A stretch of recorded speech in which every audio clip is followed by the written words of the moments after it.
What does it take to turn plants into products people actually want to eat?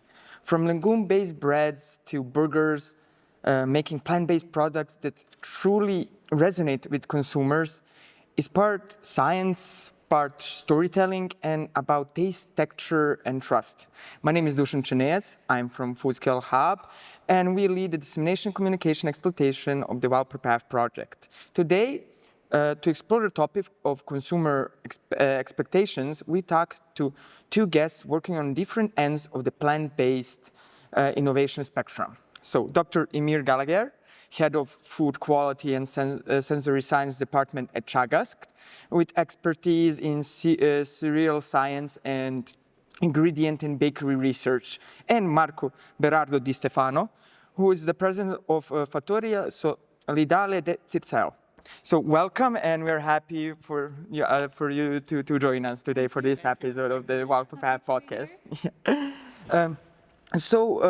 The first question is for Dr. Eimear. What makes legumes an interesting and challenging ingredient in baking goods?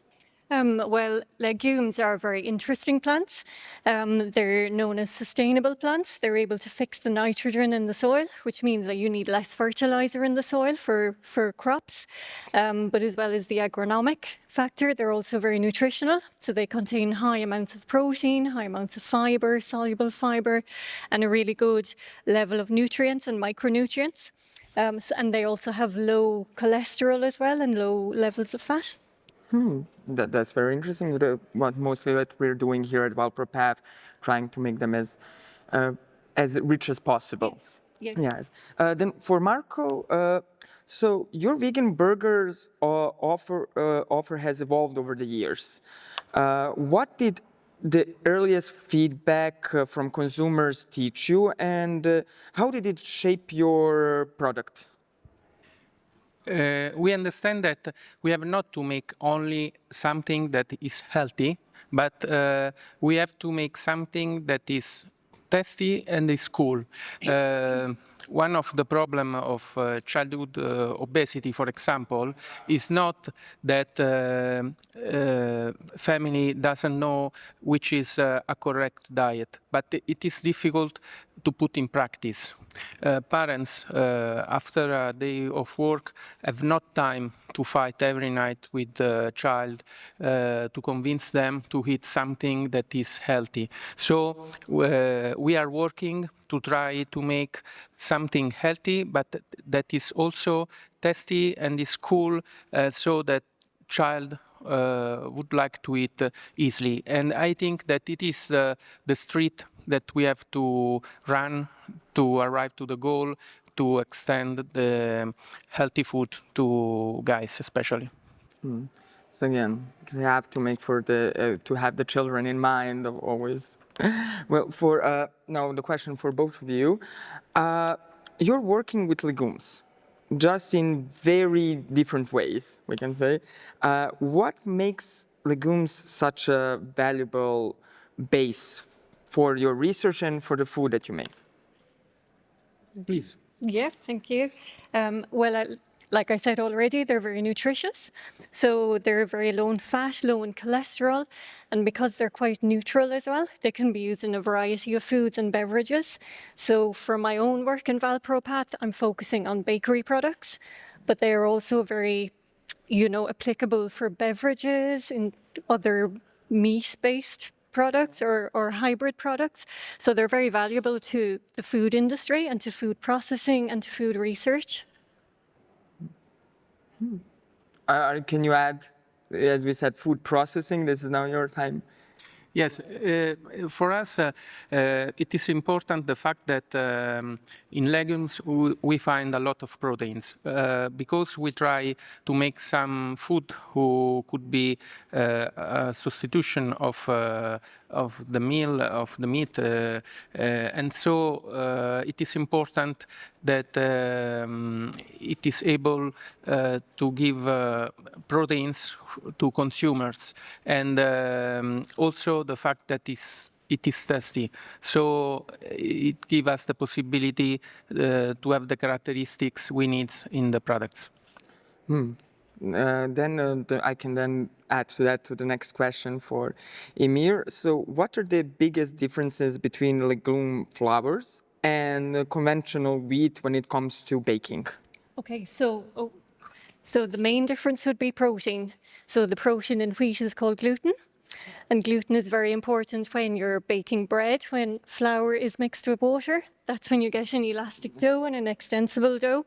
So if you don't have the gluten protein for that, which is in wheat, but it's not in legumes, because legumes are gluten-free, so you don't have the same dough properties. You're not able to mold the dough, and when you're proofing, say bread dough or pizza-based dough, it won't proof and be nice and aerated. So that's a big challenge. So it's a big technical challenge to bake with legume flours. Also, legume flours are very high in protein, which is really good nutritionally, but protein absorbs a lot of water. So the hydration capacity of flours is much different between legumes and between wheat. So when you're actually making a dough, you need to be very conscious that you need to change maybe the water that you're adding. Also, because you need to add more water, you might get a different texture. So if you don't add water, your texture will be very low and it will be very dense in your bakery product. If you add too much water, the structure will collapse because it's full of water. So I suppose the big difference would be the gluten protein, but also the hydrating capacities of wheat flour is very different. So you kind of need to, there's a number of different challenges that you need to think of when you're making maybe bread with wheat or with a legume flour. So what I got from that, we add less water, and that would be better. No, we add more water. We add more water. Because the legumes are high in fibre, and fibre absorbs water. So whatever water you add will be absorbed, so you need to add a little bit more than you would add with normal wheat flour to make a nice dough that you can mold. So you need more water, but not too much. Not too much, but more water, that's what we need. So the next question is for Marco. How do you balance using new ingredients with making the product feel familiar and easy for people to enjoy? As we said, now with children, how do we do it on the mass scale? We try to make some product, especially the burger, which could be considered part of the Italian cooking tradition. For example, we decide to not use any soy, which is not part of the Italian culture, and we decide to use especially lentils, which are part of the Italian culture. So we tried to make much more was possible to find some ingredients which are part of the Italian tradition, though not using anything that is don't take of this is not part of this tradition. For example, we decide also to not use preservatives. It is a commercial choice. Which is not easy because we have 45 days of shelf life, 48 days now after the research, 48 days of shelf life. With preservatives, we could arrive to 60 days. So we try to make a recipe that could be done from Italian grandmother.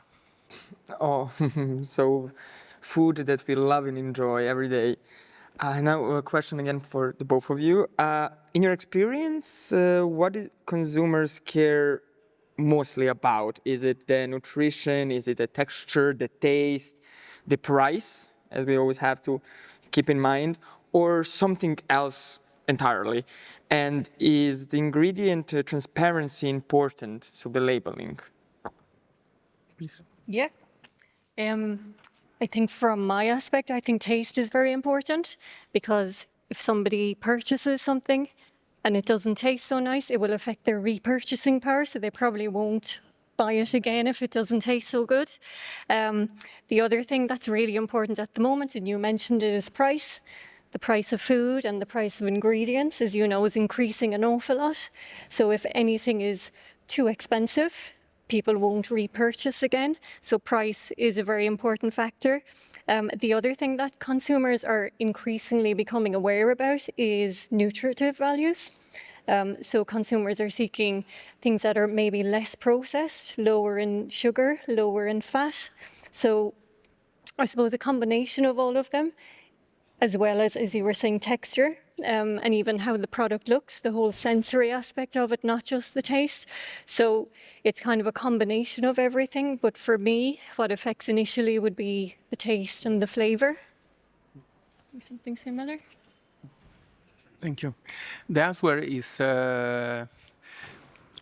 taste, taste, taste, first of all. Then you have to consider the price, then all the other. First of all, taste.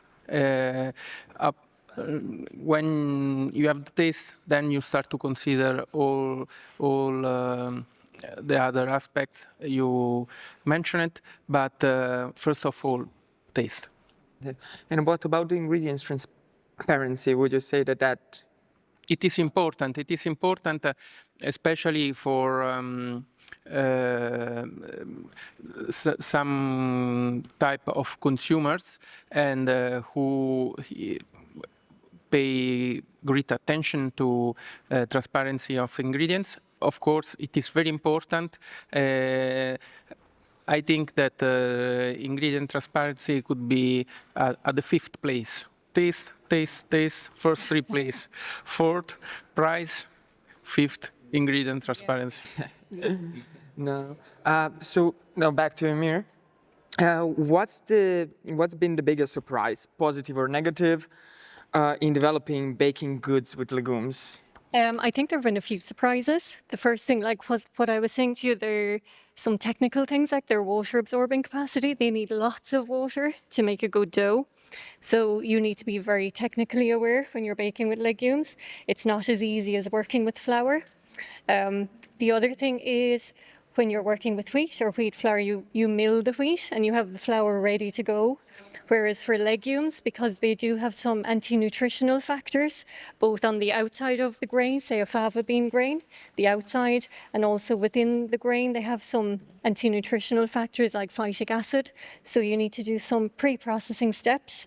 So you just need to be aware, I suppose, of the material that you're working with. So it can be, more work than you expected, but with a good product at the end, you just need to have patience and have knowledge with what you're working with. So we would say it's mostly positive. Yes. With a little bit of here and there it's corners. What it is. It's positive, and I think it's underutilized. So I think the VALPRO Path project is doing a really good job in showing the potential and the new applications for legumes, because it is absolutely positive. Yeah. Now we can go back to Marco. What's one lesson you would share with anyone trying to bring a new plant-based product to the market now? In my experience, on plant-based product works locally. So, for example, in our case, doesn't work very well the exportation, because in all countries there are plant-based production and people is oriented to buy products from their own country. So you have to study the product, especially for your country, not for an European view or international view. It is my experience, of course. And the second point is that big groups start to work on plant-based food. So it is not easy to be able to have prices which are competitive on the market, and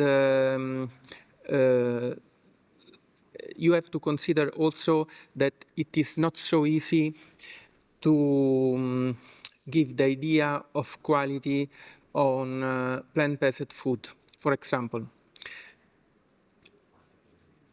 if you pay a bottle of wine for a dinner, €30, it is expensive, but it is not crazy.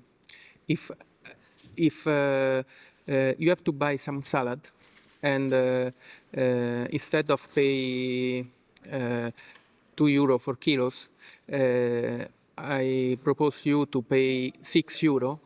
It is not acceptable for consumers, because on vegetables it is not so easy to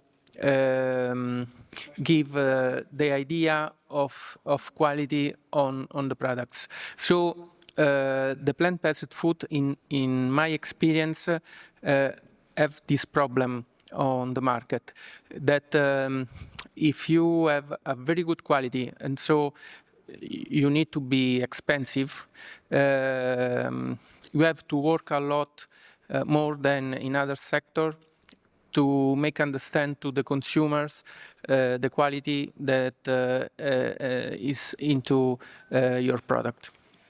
And now for our last part is, if you could give one message to consumers about plant-based protein, anything right now, what would it be? Plant-based food could be tasty, could be cool, could be healthy for all the family, give you the possibility to have a nice meal with do something good for you. So consider seriously to introduce the plant-based food in your diet. Yeah, I would say something similar. A take-home message maybe for the consumer is, because something is plant-based, people might think it's geared towards a vegan or a vegan diet, but it's not. Plant-based foods are open for everybody, not just people following specific diets. The other thing is, because plant-based foods have such kind of different textures and different flavors, the consumers should be open to trying these. So open to trying different textured burgers, different flavored breads maybe, while at the same time contributing maybe to sustainable practices, sustainable farming and all of that. And then the third thing I would probably say for the food industry is not to be afraid to work with plant proteins or legumes, but just to be prepared to work with maybe complex reformulations and to take time to optimize the formulations. Mm-hmm. So don't be scared, as plant-based is not, we would say, something novel. It's something that people can get used to and something that they can enjoy every day. So with this, I would thank both of you for being part of the newest podcast episode, and to everybody watching and listening to us, be sure to follow us on our social media channels and stay tuned, as in more plant-based podcasts will be coming your way. Thank you. Thank you. Thank you.